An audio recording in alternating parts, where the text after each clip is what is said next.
Hello everyone, welcome back to the channel. Today we're going to be talking about the most disappointing cars added to Gran Turismo 7.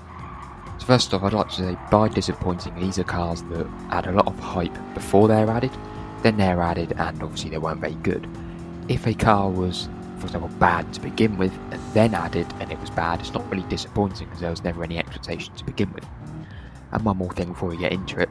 So there are many cars like the Unimog that was added a couple of months ago. And although these may be pretty useless actually in the game, they do still provide some value in the sense that they are that slow. I mean, you've seen videos on YouTube like testing the Tomahawk versus the Unimog around the track, that sort of stuff. So actually they are pretty good cars despite on the face of it being quite useless. So I don't think they are disappointing really. But yeah, remember to like and subscribe and let's get into it. So I've got 5 different kind of cars or groups of cars that I'm going to be talking about, going from the least disappointing or still very disappointing to the most disappointing car added in my opinion. I'm going to start off at number 5 with, I'm just going to call them the Vision GTs. So, I mean, there are a lot of cars that fit into this category. Off the top of my head, the Bulgari, the Tau Design, all that stuff, the Genesis. And these are cars that kind of nobody really asked for. Many people didn't even know these cars existed. They're added and generally they have a significant amount of power, usually due to electric engines. You can't really use them anywhere. The understeer is awful because they are so heavy. And I mean, the thing that I want to clear is firstly the quantity of these sorts of cars that have been added, and secondly that they all kind of follow the same pattern. So I mean, if I ever get them from the roulettes or whatever, I almost immediately sell them or just get rid of them because there's not really any point in having them. And I think everyone would agree that whenever one of these is the time trial cars or something like that, there's generally a massive sense of disappointment across the internet about these cars being in there. But I mean, you could get some use if you want. Some of them do look pretty cool. The Genesis does look pretty nice, to be fair. So if you wanted to go and experiment with them, I guess you kind of could if you want. So that's why they're only going to be at number 5. So number 4 is a surprising one, and that is the Toyota GT1. Now many of you are probably thinking that I love this car, it's really good. And I'm going to say I do really like this car actually. It's a classic from the Gran Turismo series, Gran Turismo 2, Gran Turismo 3.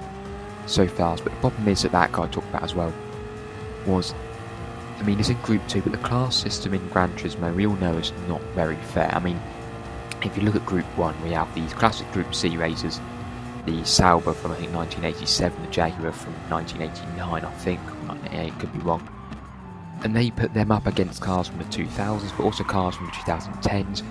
So although they're kind of built for the same specifications, there's such a big age gap and technology gap between them that you almost can't compare them. I think that's similar to the Group 2s really. I mean, this car can kind of be compared with the Mercedes, was it the CLK AMG, the one from 1998, you see it on the screen now.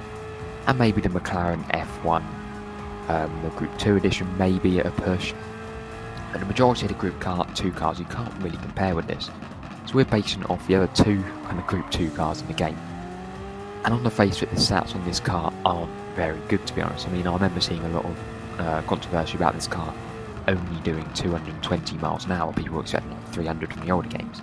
I mean, it does handle well, it's got a little bit of turbo lag. And I mean, it sounds pretty good, I guess. Accelerations are right. I wouldn't say it's a bad car really, it's probably the weakest of its class. Because of the amount of significance that this car has, it is quite disappointing with its stats in the game. I mean, we saw the Escudo come back a while ago, or toward I think the first update of the game actually, and that thing was so good, so fast. I mean, it had the turbo lag, but it was a very fun car to drive. When they have these cars in the older Gran Turismo games and they bring them back, usually they're meant to be pretty good to make up for the absence, if you will. This thing I feel just didn't really do it. I mean, 0 to 60 in 3.6 seconds, which I mean, if we're talking about a nearly 800 horsepower GT2 race car, I mean, it's not really very good, is it? I mean, the good news is out of all of these Group 2 cars, I guess it is the cheapest, but it's still 2.5 million. Yeah, we'll keep this one at number 4. Okay, so now moving on to number 3. Now this is a car that I think is actually a bit more disappointing than, and that is from November 2024, the Porsche Mission X. So, I mean, I knew about this car in real life a bit before the game. I knew it was very fast and all that stuff. But it was added to the game and it was this kind of race car, road car thing, but it had so much power. It was almost a newer version of the 918. And I remember driving it, and many people did too, and the amount of understeer this car had, and it was pretty much unusable. if you look at the power on this thing, 1,341 brake horsepower, that's just insane. And it weighs 1,600 kg, which is quite a bit. We're talking about an electric car here. 1,600 is not very much at all. The speed, I mean, wasn't as good either, 0 to 63.2 seconds. So I mean, it's faster than the GT1 we talked about, but 205 miles an hour isn't very good either. We bought for 1 million credits, which isn't too bad, but that's obviously the standard Vision GT price. So I think this car is a little bit different from the other Vision GTs, really. And the reason why I say that is because everybody knows Porsche. A lot of people knew this car, but I don't think many people knew the Genesis and the Bulgari. So yeah, I mean, I'm looking on Reddit now, and people are saying that this thing doesn't have any brakes. And I mean, if you go online, the response in this car really isn't great. So I think Polyphony had some good intentions adding this car, I just think it hasn't been executed very well. And I think for that reason it is a very disappointing car. Now we're getting into the top two.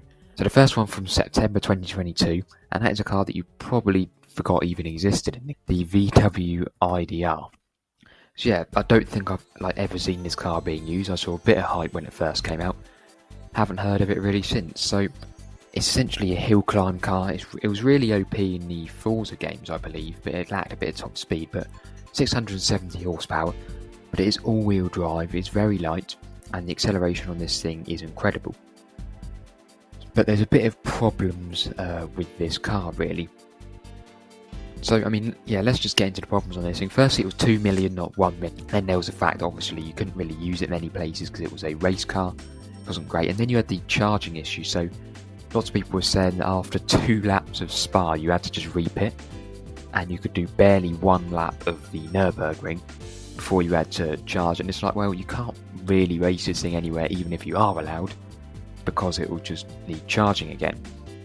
And I mean, the top speed is pretty lackluster, and I think the part that people like about Gran Turismo so much is that you can upgrade your cars, but when you're not really able to do that and you're kind of stuck with a stock car that isn't very good anyway, people kind of think there's no use for this car. And I think that's what's happened here. People just aren't interested and they just don't use it. Okay, so now we're going to be moving on to the most disappointing car in the game. So I believe the most disappointing car in the game is the Dodge Demon from 2023 when it was added. Now, some of you are probably saying I really like this car, and I mean, this car seriously has a lot of faults. So fundamentally, this car is built for drag racing. That's all it's known for, the kind of burnouts and all that stuff.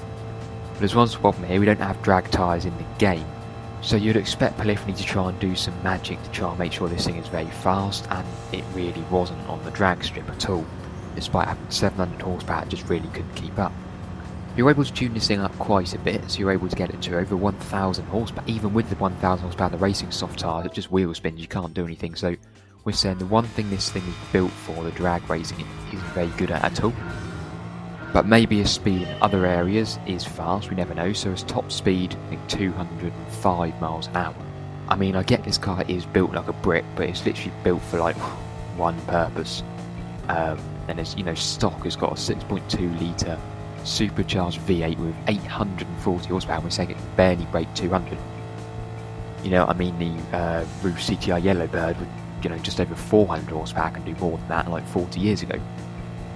And maybe if you get it over to 1,000 horsepower with the upgraded supercharger, maybe it can do a bit more. But it really can't. It just tops out at like 260. And I'm saying it's built for speed, so you're probably able to guess that it's not very good around the track and either. So we're saying that a car here that, although is quite cheap, 200,000 credits, is quite affordable, really isn't very good anywhere. Now, I mentioned about the Bugatti Chiron. They have recently had a Bugatti Chiron engine swap, so if you do want to put a Chiron engine in it, that will probably guarantee you a bit more speed. But let's not forget, this thing is still a brick, so I don't think it'll give you that much speed. And then you'll have to have a spare 1.6 million credits laying around, and I think we're talking to buy the car, to tune it up with the power and the engine swap, you're looking at a good 2 million there. And I just think for 2 million credits, you can get to 270 miles an hour a lot easier, and just buy a Supra, put some turbos on it, and you'll be there.